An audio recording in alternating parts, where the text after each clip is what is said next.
जी, कैसे हैं आप सब? आई होप सो बिल्कुल ठीक-ठाक होंगे। तो welcome to my new vlog. तो यहाँ पे मैं बना रही थी जनाब बच्चों के लिए शेक, ओरियो शेक, जैसे कि मैंने आप लोगों को बताया था कि मिकाइल दूध नहीं पीता अब।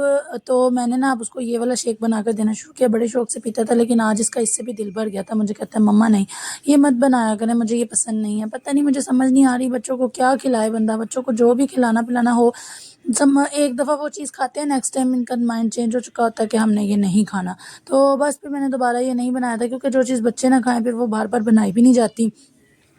तो बस यहाँ पे मैं जो है शेक-शुक बना रही थी, नाश्ता-वाश्ता किया था। अब ये दोपहर का टाइम था, तो मैंने कहा चलो पहले शेक बना लेते हैं, फिर सब्ज़ी वगैरह काट के रख दूँगी, फिर शाम को जब गैस आएगी ना टाइम से बन जाएगी।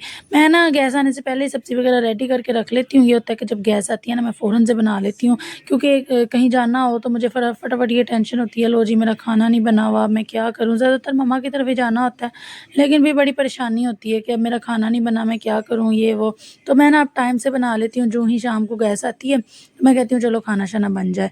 तो यहाँ पे बस बच्चे जो हैं टीवी-शीवी देख रहे थे। अच्छा, मैंने नोटिस की है एक चीज़ कि जब से मैंने खामोश रहना शुरू किया ना, मतलब बहुत कम मामलात में बोलना शुरू किया है, बहुत कम जो है दूसरों की मामलात में टांग अड़ाना शुरू की है, तो मैंने देखा है कि बहुत ज़्यादा ना थोड़ी बहुत इंसान की रिस्पेक्ट जो होती है ना वो दूसरों के दिलों में बनना शुरू हो जाती है। पहले मैं हर मामले में बोलती थी, हर बहन-भाई के मामले में बोलती थी, अपने हस्बैंड के हर मामले में बोलती थी, आप ये क्यों कर रहे हैं, ऐसे क्यों कर रहे हैं, वैसे क्यों कर रहे हैं। लेकिन अब मैंने नोटिस किया है कि नहीं, बोलने से ना, ज़्यादा बोलने से और हर किसी के मामलात में बोलने से इंसान की सेल्फ रिस्पेक्ट पर भी असर पड़ता है और इंसान की रिस्पेक्ट करना लोग छोड़ देते हैं। मेरे बहन-भाई मुझसे बहुत ज़्यादा तंग पड़ गए थे, "आप ही को क्या है, हर बात पे बोलती हैं, हर चीज़ पे हमें समझाती हैं, ये क्यों है, हम अपनी लाइफ़ है जी रहे हैं।" मेरी छोटी बहन है ना जो मैरिड है, उसकी ज़िंदगी में मैंने को इंटरफेयर करना, उसकी बातों में बोलना, उसने मुझसे नाराज़ हो जाना। और अब जब से मैंने ये थोड़ा-सा कम कर दिया ना, तो मुझे अब रियलाइज़ हो रहा है कि नहीं, हमें खामोशी बहुत बड़ा हथियार होती है। आप किसी के मामलात में क्या, आपको अगर अपनी ज़िंदगी में भी कोई मसला है ना, अगर अपनी ज़िंदगी में भी कोई ऐसी बात है जो आपको अच्छी नहीं लग रही किसी की, आप उसको अल्लाह के ऊपर छोड़ कर देखें। आप खुद ज़ुबान चलाने से बेहतर है कि आप रब की ज़ात पर छोड़ कर देखें। अल्लाह पाक आपके लिए बेहतर फ़ैसला करता है। जब आप खुद ज़ुबान चलाते हैं ना, आप तब कई रिश्ते खो देते हैं अपने, कई अपने जो है ना, अपनों को खुद से दूर कर देते हैं। क्योंकि मेरी अम्मा बचपन में कहती होती थी, बल्कि अभी भी कहती हैं, ये जो ज़ुबान है ना, यही तख्त पे बिठाती है और यही तख्त से उतारती है। इसका मतलब तो आप लोग समझ ही गए होंगे कि ये ज़ुबान ही इज़्ज़त दिलाती है और ये ज़ुबान ही है जो बेइज़्ज़त करवाती है। तो मैंने कहा चलो मैं अपनी यूट्यूब फैमिली के साथ, अपनी प्यारी-प्यारी बहनों के साथ भी शेयर करूँ कि देखें, हर बात में बोलना ज़रूरी नहीं होता। कभी-कभी खामोशी भी बहुत बड़ा हथियार होती है। आपको कोई कुछ कह रहा है ना, बड़ा कुछ कह रहा है, आप हस्बैंड वाइफ पे ही आ जाते हैं। आपके हस्बैंड हैं, वो बोल रहे हैं, तुमने ये किया, वो किया, ऐसे किया, तुम ऐसे हो, तुम वैसे हो, तुम्हारे घर वाले वैसे हैं।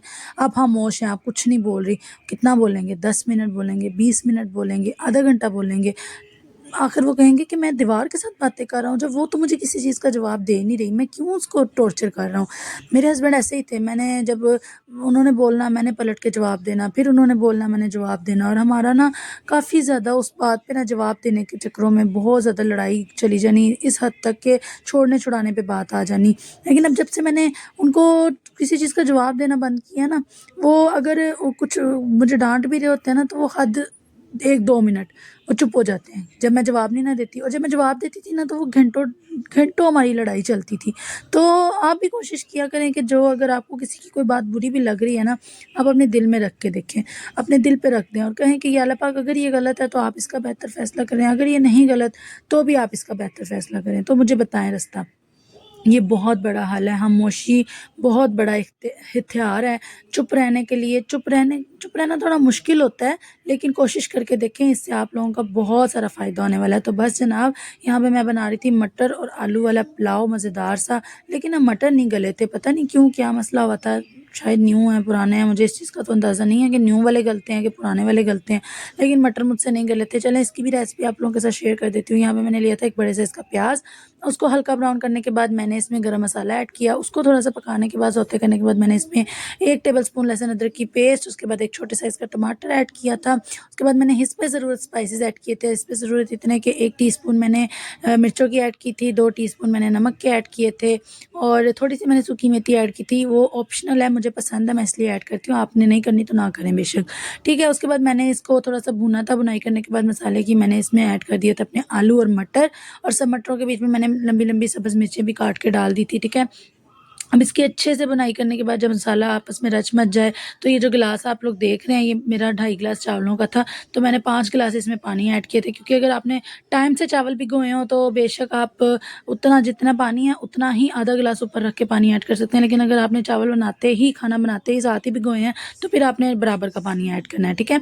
मैं सुपर कर्नल के चावल यूज़ करती हूँ। मैं ये भी बता दूँ कि मैं किन चावलों के लिए ये सारा कुछ मतलब ये रेसिपी यूज़ करती हूँ। सुपर कर्नल के चावल होते हैं उनके लिए करती हूँ। तो ये मैंने बीच में ऐड कर दिए थे चावल, और तकरीबन मैंने इसको ऊपर ढक्कन, अच्छा इसमें आपने ना इसमें ज़्यादा चमचा भी नहीं हिलाना, क्योंकि जितना आप इस स्टेज पर चमचा हिलाते हैं ना, उतने ही आपके चावल टूट जाते हैं। तो अगर आप चाहते हैं ना कि आपके चावल खड़े खड़े रहें, तो आपने बीच में डाल देना, और आपने तकरीबन 10-15 मिनट के बाद आकर ना हल्की आंच पे रख देना कि पानी चावलों के अंदर ही जज्ब हो जाए। फिर आपने आके नमक वगैरह चेक कर लेना, और फिर आपने इसको दम दे देना, ठीक है। तो यहाँ पे जो है ना, बस मैं रायते की तैयारी कर रही थी, खीरे वगैरह काट रही थी, और मैं आपको यही कह रही थी, खामोशी की बात कर रही थी। शहज़ादियों, इस पे अमल ज़रूर करके देखिएगा, और मुझे कमेंट सेक्शन में आके बताइएगा कि मैं कोई, देखिए मैंने आप लोगों को यूट्यूब फैमिली है, फैमिली की तरह समझती हूँ। जो बातें मैं पहले अपनी फैमिली के साथ शेयर करती थी, अब मैं आप लोगों के साथ करती हूँ, कि चलें आप लोगों का भी कोई फ़ायदा हो जाए, किसी की वजह से किसी का कोई फ़ायदा हो जाए तो बहुत बड़ी बात होती है, ठीक है।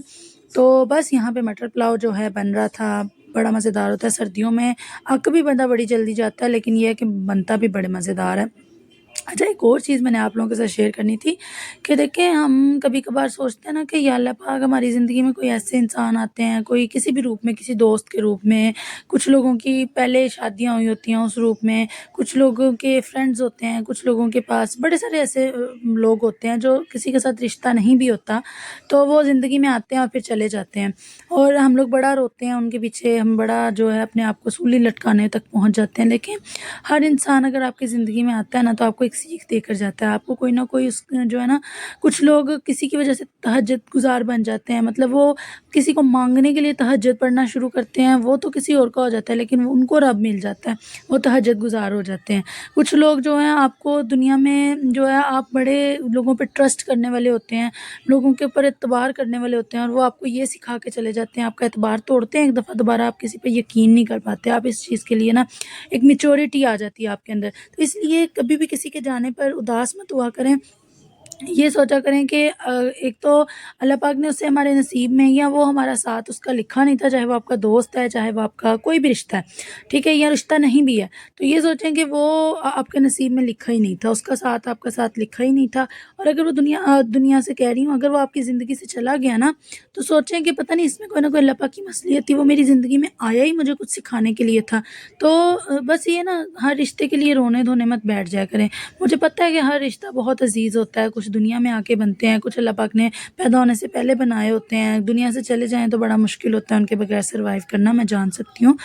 इंसान है ना, इंसानों के लिए मुश्किल होता है, लेकिन कोशिश करने में कोई हर्ज नहीं होता। अगर इंसान सोचने लगे ना, तो बहुत सारे रिश्ते ऐसे होते हैं, जैसे कोई आपका दुनिया से चला जाता है ना, तो आपको एक झटका लग जाता है, आप सुधर जाते हो, आपके अंदर कोई ऐब है, आप वो ऐब छोड़ देते हैं, आप सुधर जाते हैं कि नहीं, मुझे एक झटका लगा, अब मैंने ऐसा कुछ भी नहीं करना।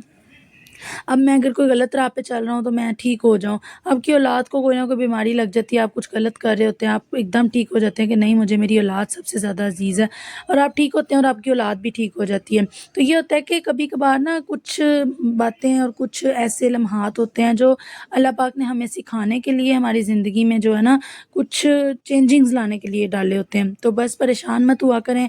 तो ये आज 2 टॉपिक मेरे ज़हन में चल रहे थे, तो मैंने कहा चलें आप लोगों के साथ भी शेयर करूँ। यहाँ पे मैंने रुमाल वगैरह वॉश किए थे, साथ में रुमाल जिसमें रखती हूँ हॉट पॉट भी वॉश किया था अच्छे से। तो मैंने कहा चलो छोटे-मोटे कामों की तरफ ध्यान देती रहती हूँ अब। तो बस यहीं तक था आज का छोटा-सा व्लॉग। तो व्लॉग में अगर आप लोगों को बातें पसंद आई तो वीडियो को लाइक ज़रूर कर दीजिएगा। तो फिर मिलेंगे एक नए व्लॉग के साथ, तब तक के लिए मुझे दुआ में याद रखिएगा। अपना बहुत सारा ख्याल रखिएगा। अल्लाह हाफ़िज़, बाय बाय, टेक केयर।